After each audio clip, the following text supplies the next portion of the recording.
Right, so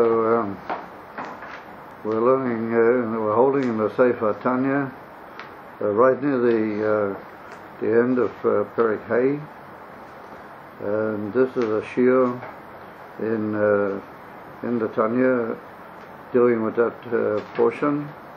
Today is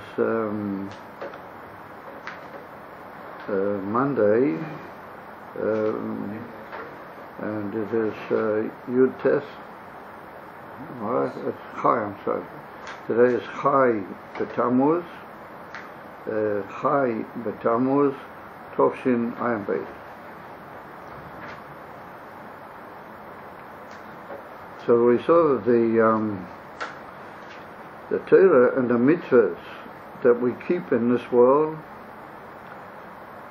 serve us in a very high and elevated fashion in Gan Eden, in the life after the life in this world, when we go in, when the neshama is oila to Gan Eden, then the Torah and the mitzvahs become to her or perform two different functions in reference to their relationship to the neshama in the upper world.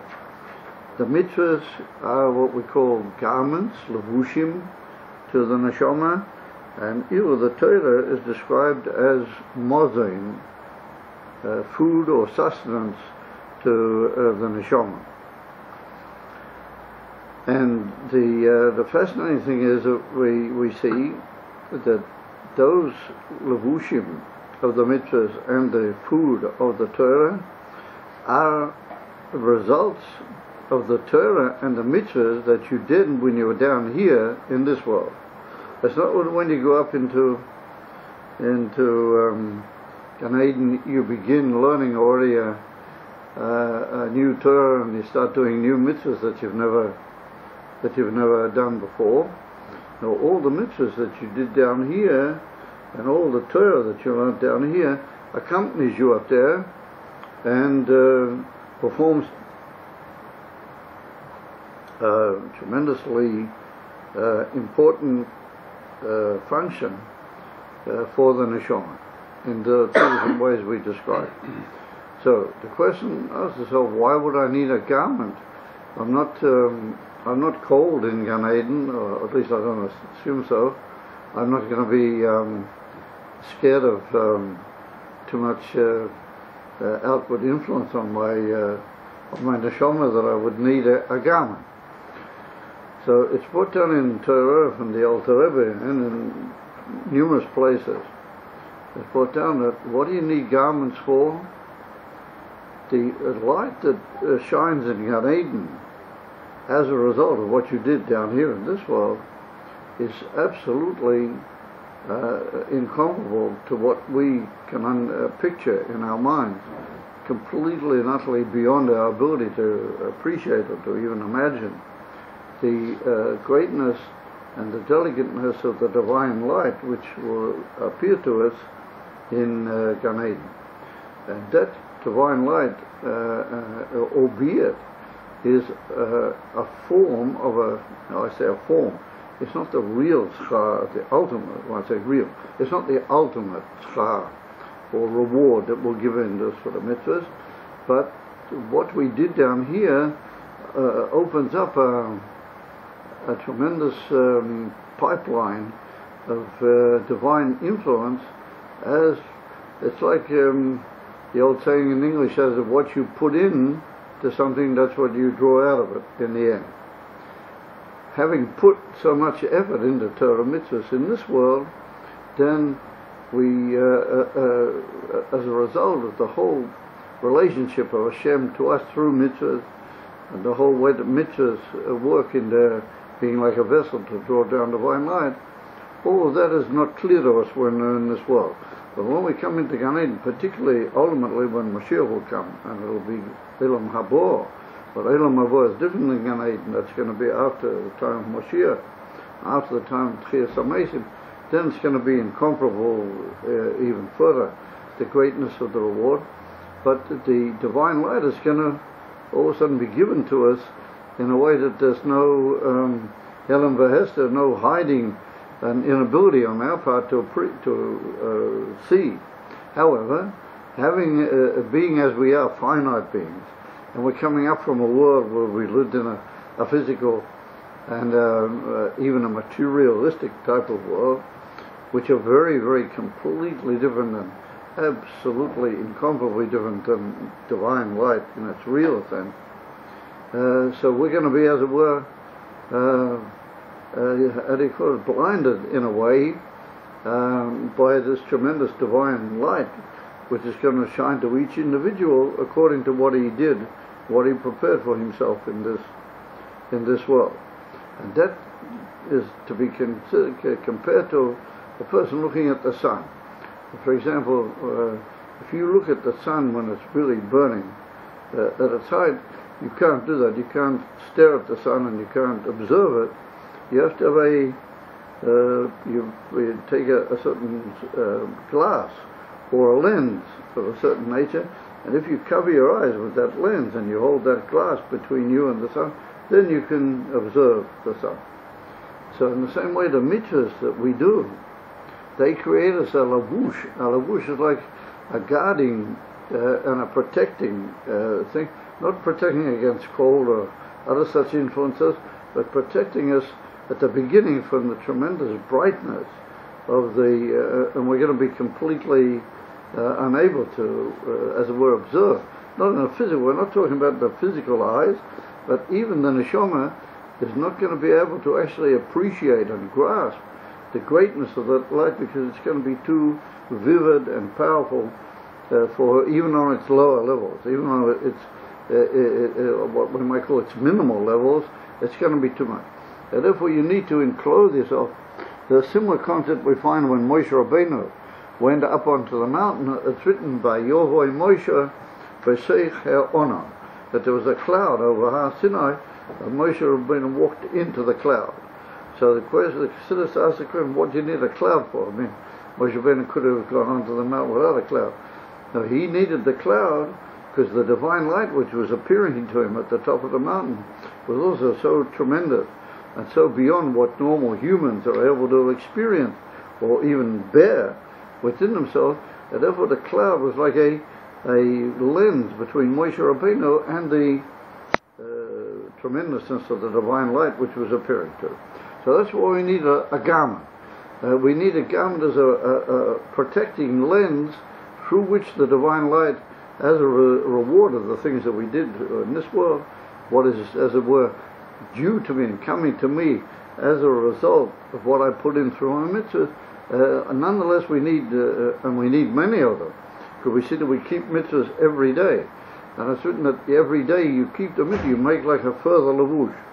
So that by the time you come into Gan Eden, you have many, many lavushim, thousands of them and thousands of them, and that is because, and all these lavushim, each in his own way, will nuance in a slightly different way the tremendous complexity of that light that's going to be shining to you in Gan Eden. And therefore you need this, it's like a whole series of spectra, unbelievable varying spectra, that you will look at that, or you'll be masik, or you'll understand, and you'll appreciate that divine light through these lavushim. Now the Torah is a different thing. The Torah, according to the Torah that you learn in this world, well, that will, like we said, feed you and give you the ability to appreciate and grasp and be shown this in general. So there's two ways that you're going to appreciate this. One is you're going to have to look at it through lavushim because it's too much for you. It's still beyond you, and therefore you'll only be just able to observe it with the necessary media of all these spectra, and that's the mitzvahs you did. And then there's going to be certain aspects of that light which you will be privileged to understand, given the new purity of your mind, without, as the Rambam describes it at some length in a certain place, that without the drawbacks of the body and all the interferences that there are in the physical world, all of a sudden your mind is going to be freed. It's going to be able to grasp the concept of Torah on a very, very high level compared to what they were grasped down here in Remez, Drush, and Tod, and all the four levels of the Torah. So that's what you're going to That's going to be like a food. That's something that you're going to be able to grasp in a direct way without the necessity of all the levushim. You will be able to directly grasp certain matters. And they will lead you then to a point where you'll be able to step closer towards viewing this infinitesimal light that you're not able to, and you need the mitzvahs to protect you. In other words, you gradually go up and up to a point where you'll be able to, as it were, with very, very delicate levushim, study this unbelievable light. And that's the Torah. So therefore the Alter Rebbe compares the Torah to mother, to food. Because food is something which goes into you, but it gives you the power to go ahead and to work further. And also we find that the Gemara tells us there were certain the great Chachomim, that when they ate food, according to the way they understood it meant to eat food, then that would improve their ability to paskin and to understand and to have insight into the matters of the Torah. Like the Gemara brings a famous example in Bava Kama of Rab Nachman, that he was one of the great Amoraim, that they came to him with a shaila in the late afternoon, and he said that he couldn't paskin it now. He said he asked them to come back later in the evening, and he will be able to, hopefully be able to paskin for them. So they said, what's the difference between now and the evening? So he said that in the evening he's going to eat bisra de Torah. He's going to eat flesh of a behemoth. He's going to eat meat, meat in the simple sense. And he says he will eat meat in the simple sense, but that will give him the ability, that will freshen his mind, and then he'll be able to see carefully what is the pshat. So he said, Adaloy achilna bisra de Torah loy tzlila datoi. That's what the Gemara says. My mind's not going to be clear and able to grasp perfectly all the different aspects of this halacha until I don't eat a piece of meat. So normally, if we eat a piece of meat, then we go down a bit. By so-called normal people, if you eat a piece of meat, then you tend to become a little bit more magushim, a bit more sleepy, and so on. But by Rav Nachman, being as he was, a human being the way it was really meant by Hashem, then he took the gashmius and even what appeared to be almost the material aspect of the world, took it into his body, and from that he gained further ability to go even further with the study of Torah. So that's what the Alter Rebbe means, that in Gan Eden, your Torah that you learned in this world, that's like an ongoing medicine, and you're now grasping it on a much higher and more pure level than you did down here. Well, that's feeding you the whole time and coming into your pneumis, into your hasoga, and therefore giving you a great unlimited tainug. And we see that tainug also freshens a person when he hears something good and he gets a good news and he has pleasure from the good news and so on, and that also opens up his mind and makes it possible for him to grasp better. So all of those influences, which are based on the concept of Mosin, they're going to elevate us, but it's all in the Torah and the mitzvahs that you did down here in this world. You did Torah mitzvahs on it, then Hashem will give you the reward, and the reward is a natural, according to certain great authorities, it's like a natural thing that follows on from the Torah and mitzvahs that you learned here, but it just goes up into the much greater level, an incomparably higher spiritual level in Gan Eden than it was down here. So therefore the Torah is the food, and the mitzvahs are the levushim, are the garments. However, says the Alter Rebbe, it's all got a condition. He says, HaTorah hi mozain l'neshomes she'osku ba'olam hazeh. This is food for the neshomas, that they busy themselves in the Torah here in this world. But how? Ba'olam hazeh, b'Torah lishmo. They learn Torah lishmo. Now the word lishmo means disinterested. How do they translate the word lishmo in English? For the sake of I can't hear. Torah for its own sake. Huh? Torah for its own sake. Oh, Torah for its own sake. Torah for its own sake. Or that's why I use the expression disinterested Torah, meaning that you had no other aim, or you were not looking for any further gain just to learn Torah, just the Torah for its own sake. That's, says the Alter Rebbe, that's a condition that you have to learn, because if you learn Torah in a way that you had in mind all sorts of things that you were hoping to gain from it, and you would become more important, you become more benevolent, you become a rabbi, become this, become that, then there's a certain clipper which covers over the Torah, and that clipper takes a long time to be removed.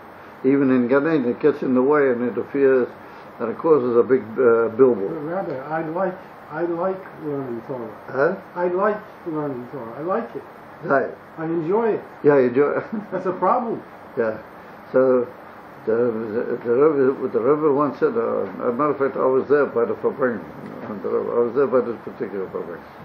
The Rebbe once said that maybe way back in very early generations, in the times of the Gemara and the great Chachamim, then it would have been a problem if you had said that you really enjoy learning. When you get up in the Gan Eden, I said, wait a minute, you were really enjoying that, weren't you? You know, you were having a good time below you. But the Rebbe said, in our generations, there has been such a tremendous Yerida after the Churban Abayis and all the knowing that happened. Beholding the last part of the Golos is, if a person will say that he really enjoys learning, then they're going to say to him in Gan Eden, Gesundheit. Yeah, he could, with good health, you should enjoy it. Because if that's going to keep us in the Torah, it's going to help us learn further, it's going to give us motivation, then they will accept it. Nonetheless, says the Alter Rebbe, wait a minute, nonetheless, that doesn't in any way weaken what the Alter Rebbe says here. Because first of all, when I see the word lishmo, only if I learn Torah lishmo, then that looks very, very high and altruistic, to use the expression. It looks very, like I use the word disinterested. That's why I use the word disinterested. Says the Alter Rebbe, and now he puts it a little bit right for you. And he says, but lishmo, in other words, you have to trust the Zohar Fishonos. It's the Mochi of the Pnimis HaTorah. Zohar Vayakel Daf Reish Yud, or lishmo hainu kedei lakasher nafshei laHashem alidei hasogas HaTorah ish kefi sichloi kameshkosu b'pri eit chayim. Now pri eit chayim is from the Arizal, so for sure you can appreciate it and you can believe what the Arizal says. For sure he knows what he's talking about. So he's come along now and told me, I hear the word lishmo. Only if I learn lishmo, then I'm going to gain all these tremendous benefits from my Torah and my mitzvahs in Gan Eden. Says the Alter Rebbe, wait a minute, what does lishmo mean? He says, hainu lekasher. He said that means kedei, that you learned, in order to join your nefesh to Hashem, to connect, lekasher, to tie or to bind your nefesh to Hashem, alidei hasogas HaTorah, through the medium of grasping Torah, each kefi sikloi, each person according to his level of reasoning and ability to understand. Now, that's written in the Shah and Hogas Alimud, the whole chapter, the conduct of learning in the Pri Eitz Chaim. I spoke down that the Arizal said this moment, he answered a question. There's written a story there, that one of the great Talmudim asked him, what does it mean, lishmo? And he said, as far as learning a Torah is concerned, it means l'kashi or nafsi, la Hashem. So, that already seems to be a little bit sort of, not the opposite, but it appears to be a little bit not so much lishmo. We're saying lishmo means disinterestedly, like you brought down here only for the sake of the Torah. And here, I'm wanting to join my soul to Hashem. I want to join up my soul to the Eibishter. That looks to be a little bit as if I'm thinking of myself. So how does that fit in with lishmo? So the answer, if you study carefully, in chapter 39, here later on in Tanya, and particularly at the end, then you'll see the answer, and also in chapter 40, and later on in, I think it's 41, Mem Aleph, the Alter Rebbe also brings. And that's the following. The Alter Rebbe says over there that, what does it mean to do something lishmo? He says that means that you do for the sake of performing the will of the one who commanded you or asked you to do it. In other words, you don't just do it just because he commanded you. And since it's a commandment, then you have no bread. You've got to do it. Either you do it or you're considered a defier, chas v'sholem. Yeah? That would be not lishma. What is lishma? Well, you do it in order to fulfill the will. You do it because you were commanded, and you want to fulfill the will of the commander. You want to do it because you want to fulfill his will. So he said, how do you do that? Says the Alter Rebbe, how do you come to such a feeling? He said, if you love and you fear HaKadosh Baruch Hu, if you have ahava v'yira, you have love and fear of Hashem, then you will do it because it's his will, because he commanded you. And he said, that's what we see in life. The Alter Rebbe brings it down in Perek Lamed Tes. He said, we see in life that if I want to do something for an acquaintance of mine, purely because I want to do it because I know that that's what he really wants, and I want to fulfill his will. He said, when do I do that? If I love that person or I fear him. Either of the two. But he said, if I don't have love or fear for him, I don't really mind. If I really in a good mood and I'm feeling, well, I'll do it, or I'll do it, but I couldn't really care what if it's his will really or it's not, but I'm doing it for him. But if I love him and fear him, then I will do it purely because it's his and because I want to fulfill his will. Like we see that when two people love one another, then it's a precious thing on the part of the commanded person to do the commandment of the one that he knows that they're bound up by feelings of love one for the other. So therefore, what does it mean to do lakasha and so what is lakasha nafshecho b'Hashem? Avavir. If you have love and fear from Hashem, then you are desiring to. When you have love and when you have fear, then you want to be close to the person you have loved. If you have fear, you want to at least be. You feel awe for him, and therefore you want to be on a very positive relation with him. So avavir, that means lishma. Because if you have avavir, then you will do it because it's his will. You want to make him feel good. You want to make him have nachas ruach. Or you want to do it because of awe, which is a very similar idea, then that means that you did it lishma. So what the Alter Rebbe is telling me here is, on the one hand, he's introducing a very important condition, and yet he's making the condition more, as it were, human. He's making it more approachable to our level. Dahainu. He's telling me that you have to learn Torah in this world disinterestedly. So the reader says, me disinterested. I can't really say I learned disinterestedly, like you admitted immediately on this, but I can't really say I really learned completely for the sake of the Torah, completely disinterestedly. So therefore says the Alter Rebbe, wait a minute, you don't have to be absolutely and completely detached. There are some people who learn that way. By the way, great people learn that way. Really great people learn that way. But you don't have to be on that madrega. Says the Alter Rebbe, it's enough if you have ahava v'yira. And that's the whole basis of the Torah of the Baal Shem Tov. That's what the Baal Shem Tov came to reveal to us, that all aspects of mitzvahs and Torah, which are the clothes of Yiddishkeit, have to have ahava v'yira.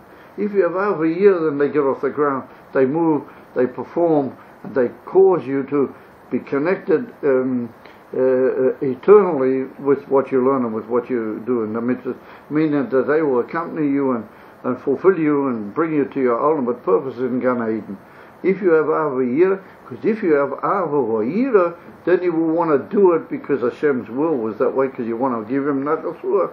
Well, that's lishma. That means lishma. Doesn't mean absolute self-nullification of the higher sort. You can want to kasha yourself through ahava v'yira to Hashem, and that's also called lishma, because if you have ahava v'yira, that's why you want to be joined to him, then you will do it in a way that will be happy for him. You'll do it in a nachas ruach for him. And that's a very important point to the Alter. Throughout the Tanya, not only just here, but in Perek Lamed Tes, Perek Mem Aleph, the Alter Rebbe points out that that's the concept of lishma. He mentions a couple of times at least in Tanya that that's the concept of lishma. We don't demand of you that you just completely, absolutely disinterested, and all you were thinking of was only that. On higher level, once you've got through and you've perfected ahava v'yira, how do they say, you've already finished with Ahava V'yira, as it were, then maybe you can get up to a Azar level, Azar Madrega also. That was the Alter Rebbe. Yeah, that's in Hainu Kedei Lakasha Nafshe LaHashem Alidei Hasogas HaTorah Ish Kefi Sikloi Kamesh Koso Priyat Chayim. Oh, so now the Alter Rebbe puts in brackets. This is like a further explanation of everything that's been said. V'amozen, he says, Hu Pchinas Pnimi. He said, Mozen Lamaila in Gan Eden is not food, in the sense of, actual food. What is it? Why do we say it's food? Nonetheless, the moshel of food is close and correct, because it's a pnimi. It's nimshach into the kli and the kelim and the requirements and the limitations of every individual. It's an individual light which is nimshach b'fnim b'toch kli, just like when you eat something, just like achila. Yeah, just like achila v'shtia. When you eat, then you take it into yourself, and it becomes part of you, with the whole mashal that we saw earlier. He said, in Gan Eden, that's pnimi. Ve'alavushim, he said, bechinas makifim. He said, the mitzvahs, and we spoke about the lavushim that they give you, or they are a makif. What a makif means, makif is another word for another type of oil. That means a transcendent oil, an oil which is so high, and it's so beyond, that it's not able to actually become part of the pneumius of your kli, even though it unites with it, but it's, as it were, transcendent and beyond the actual limitations of the kli. And that's a concept of a garment. A garment is also something you don't actually put into your pneumius. Food is something you put into your pneumius.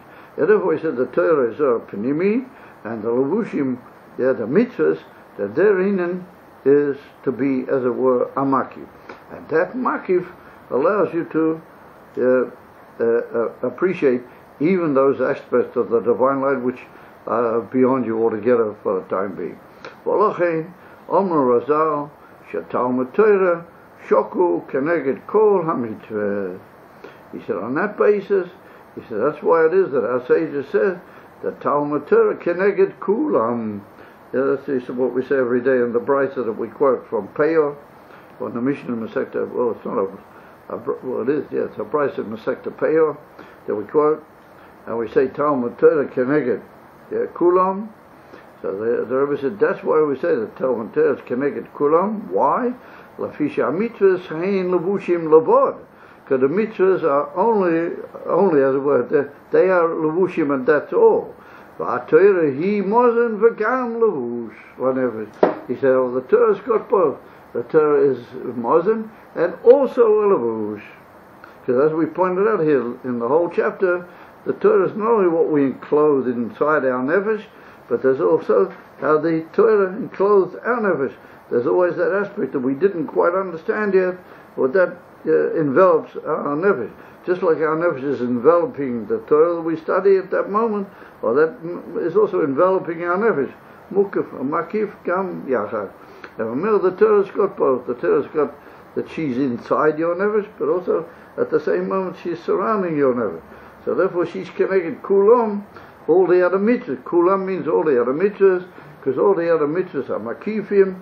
The Torah is gam mozin, v'gam bavush. So I think we'll hold there for today, and Hashem should help us that